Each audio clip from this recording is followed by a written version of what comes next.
กระทรวงศึกษาธิการและกีฬาแห่งสาธารณรัฐประชาธิปไตยประชาชนลาวร่วมกับรัฐบาลออสเตรเลียผ่านแผนงานบีคัวได้เฉลิมฉลองวันสั่งตั้งสหพันธ์แม่หญิงลาวในวันที่27-28 กรกฎาคม 2026ที่นครหลวงเวียงจันทน์โดยการเป็นประธานของทานนางดาราวรกิตติพันธ์รองรัฐมนตรีกระทรวงศึกษาธิการและกีฬาทานนางเบนิตาซัมเมอร์วิลรองเอกอัครราชทูตออสเตรเลียมีคณะกรมกระทรวงศึกษาธิการและกีฬาสมาชิกสหพันธ์แม่หญิงลาวองค์การจัดตั้งมหาชนสื่อมวลชนจากศูนย์กลางและท้องถิ่นเข้าร่วมท่านนางดาราวรกิตติพันธ์ได้กล่าวเปิดงานและยกให้เห็นความสำคัญของการร่วมมือเพื่อส่งเสริมความเสมอภาคหญิงชายและการปกป้องจากนั้นท่านนางเบนิตาซัมเมอร์วิลก็ได้กล่าวว่า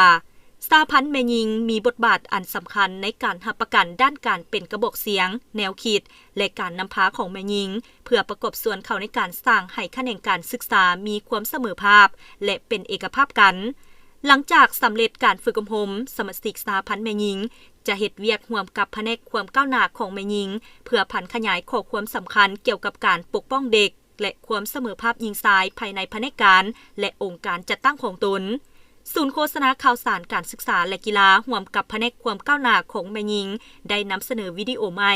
การปกป้องและรักษาความปลอดภัยสำหรับเด็กของกระทรวงศึกษาธิการและกีฬาเป็นข้างทำอิฐโดยอิงใส่คำแนะนำเกี่ยวกับการปกป้องและรักษาความปลอดภัยสำหรับเด็กในแขนงการศึกษาของกระทรวงศึกษาธิการและกีฬาในพิธีก็ได้มอบอุปกรณ์เพื่อผลิตวิดีโอและอุปกรณ์ไอทีมูลค่า 37,662 ดอลลาร์ออสเตรเลียหรือประมาณ585,793,000 กีบเพื่อสนับสนุนเวียกงานทีมงานสื่อของกระทรวงศึกษาธิการและกีฬา